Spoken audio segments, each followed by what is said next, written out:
Hello guys, I am from Shiv Shakti English Coaching Center and myself Shiva and today I want to tell you आज हम आपको बताने वाले हैं common error because किसी भी भाषा को बेहतरीन तरीके से लिखने के लिए पढ़ने के लिए उसे शुद्ध लिखा जाना बहुत ही आवश्यक होता है।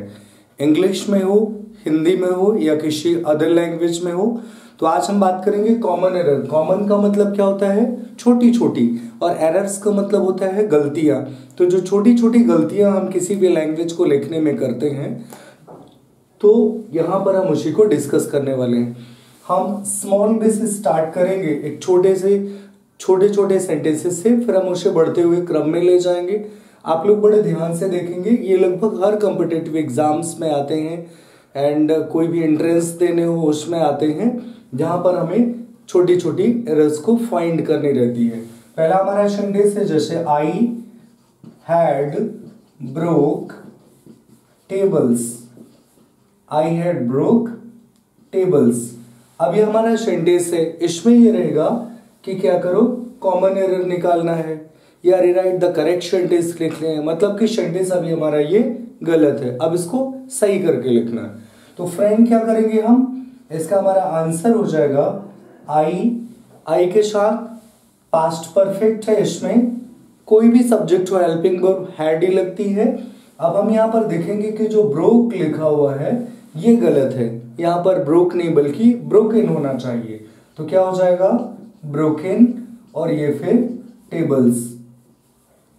अभी ऐसा लगता है हमारा सेंटेंस कंप्लीट हो गया। ऊपर भी हमने देखा कि जब हमारा पहला सेंटेंस था तो इसमें फुल स्टॉप नहीं लगा था, मतलब वो सेंटेंस हमारा कैसा था, गलत था। तो अब हम इसको क्या करेंगे, आई हैड ब्रोकन, और उसके बाद हम टेबल में क्या करेंगे, यस लगा देंगे। ये हमारा सेंटेंस सही हो गया। अगला मान लो हमारा सेंटेंस है, जो नेक्स्ट क्वेश्चन है ये है you are a old doctor. You are a old doctor. तो इसमें क्या है, अब हमें एक्चुअली जो एरर्स हैं वो ग्रामर के किसी भी टॉपिक पे हो सकते हैं। वो नंबर्स में गलत हो सकते हैं, वो आर्टिकल में गलत हो सकते हैं, वो ग्रामर में गलत हो सकते हैं, वो पंचुएशन में गलत होते हैं, पंचुएशन में चिन्हों के प्रयोग में गलत हो सकते हैं, वो हमारे कहीं पे भी। तो जैसे जैसे हमारे ग्रामर का लेवल बढ़ता जाएगा वो हमारे एरर्स भी हमें समझ में आने लगेंगे। तो जैसे यहाँ पर है you are a old doctor, तो यू हमने देखा, यू के साथ जो आर लगा था वो भी हमारा सही है, तो आर भी सही है। फिर ये जो हमारा आर्टिकल है ओल्ड के पहले वो गलत लिखा हुआ है, तो हम क्या करेंगे, यहाँ पर एन लगा देंगे, फिर ओल्ड हो जाएगा और फिर डॉक्टर्स, डॉक्टर हो जाएगा, फुल स्टॉप। तो ये हमारा सेंटेंस अब सही हो गया।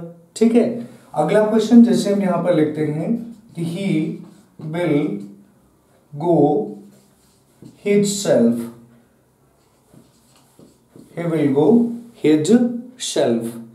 तो एक्चुअली में क्या है, ये रिफ्लेक्सिव, ये हमारा कौन सा है, रिफ्लेक्सिव प्रोनाउन है। तो हम यहाँ पर देखेंगे कि ही है, सही है। फ्यूचर में इंडेफिनिट में हम विल लगाते हैं, ये भी सही है। फिर हमारा गो फर्स्ट फॉर्म, ये भी सही है। अब ये जो हमारा हिज सेल्फ है ये गलत है, हिज सेल्फ नहीं बल्कि हिमसेल्फ होना चाहिए। तो हमारा ये जो आंसर है वो हो जाएगा ही will go himself। तो ये हमारे 3 सेंटेंसेस थे जिसमें हमने कॉमन एरर्स निकाले। पर क्या है कि जब हमारे सेंटेंसेस आते हैं वो इतने छोटे नहीं आते बल्कि बहुत ही बड़े होते हैं, बहुत ही कॉम्प्लिकेटेड होते हैं। मैं कुछ एग्जांपल लेके आपको एक्सप्लेन करने की कोशिश करूंगा।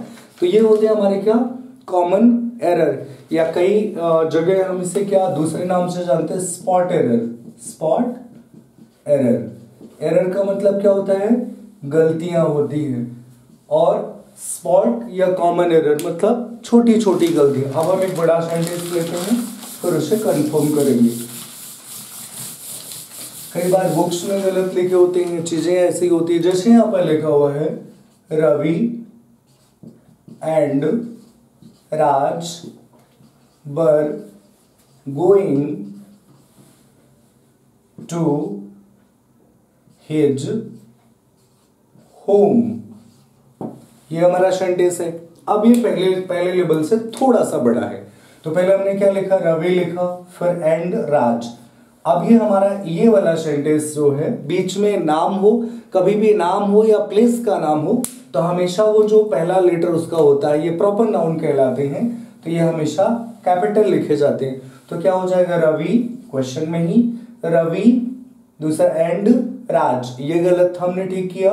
वर गोइंग टू हिज होम नहीं होगा, क्यों, क्योंकि अब रवि और राज ये दो हो गए हैं, तो दो हो गए हैं तो इनका जो पजेसिव फॉर्म होगा वो हिज नहीं बल्कि क्या होना चाहिए, देयर होना चाहिए, और ये फिर फुल स्टॉप। तो Ravi and Raj were going to his home की जगह टू देयर होम होना चाहिए।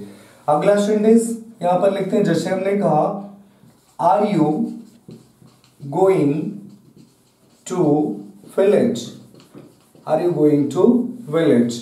अब ये सेंटेंस को एक फॉर्म में देखेंगे ना, तो आपको कहीं पर मिस्टेक लगेगा ही नहीं, ऐसा लगेगा कि पूरा सेंटेंस बिल्कुल सही से लिखा हुआ है। तो जैसे है are you going to village, तो ये आर बिल्कुल सही है, पहला लेटर कैपिटल भी है, करेक्ट है। फिर यू है, ये भी सही है क्योंकि यू के साथ आर लगता है। फिर गोइंग, ये कंटिन्यूअस है, ये भी सही है। अगला फिर टू लगा हुआ है, और लास्ट में जो है विलेज, यहां पर हमने फुल स्टॉप लगा दिया। जबकि जब कभी सेंटेंस अफर्मेटिव या नेगेटिव होते हैं तो हमारा फुल स्टॉप लगता है। यदि क्वेश्चन या क्वेश्चन प्लस नेगेटिव होते हैं तो जो हमारा सेंटेंस होता है वो क्या होता है, हमेशा क्वेश्चन मार्क्स लगे होते हैं। ठीक है, अब अगला सेंटेंस जैसे हमने लिखा I know what are you doing, what are you doing, तो ये सेंटेंस भी देखेंगे तो बिल्कुल सही लगेगा कि I know what are you doing. ये क्वेश्चन आप देखेंगे तो आपको बिल्कुल सही लगेगा। पर जब हम ग्रामर को बहुत ही डीप और बहुत ही बेहतर तरीके से पढ़ते हैं तो हमें पता चलता है कि जैसे आई है फिर नो, ये हो गया।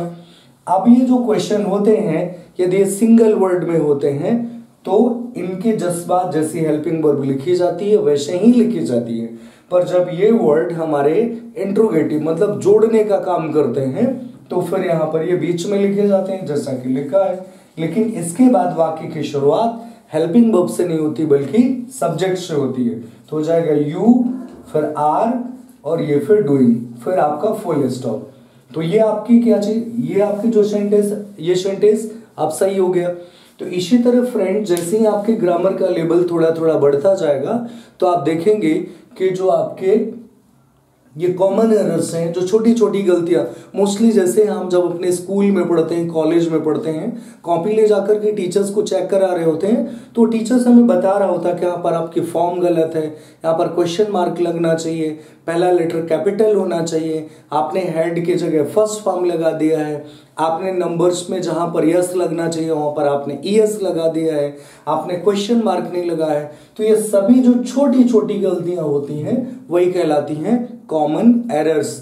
तो आपको step by step subject check करना है, फिर आपको हेल्पिंग वर्ब चेक करना है, फिर आपको मेन वर्ब चेक करना है, फिर आपको अदर वर्ड चेक करना है। और जब आपका पूरा सेंटेंस सही हो जाता है तो वो आपके सेंटेंस सही हो जाते हैं। फ्रेंड्स मैंने पहले एक चैनल बनाया हुआ था, मेरे चैनल का नाम था Shiv Shakti English coaching centre, जो खो गया है।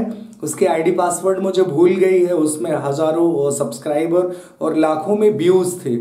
तो आप सभी से मेरा रिक्वेस्ट रहेगा कि मेरा ये चैनल है दूसरा जिसका नाम है इंग्लिश सीखें, सिर्फ इंग्लिश सीखें, आप यूट्यूब पे डालेंगे तो ये मेरा चैनल आ जाएगा।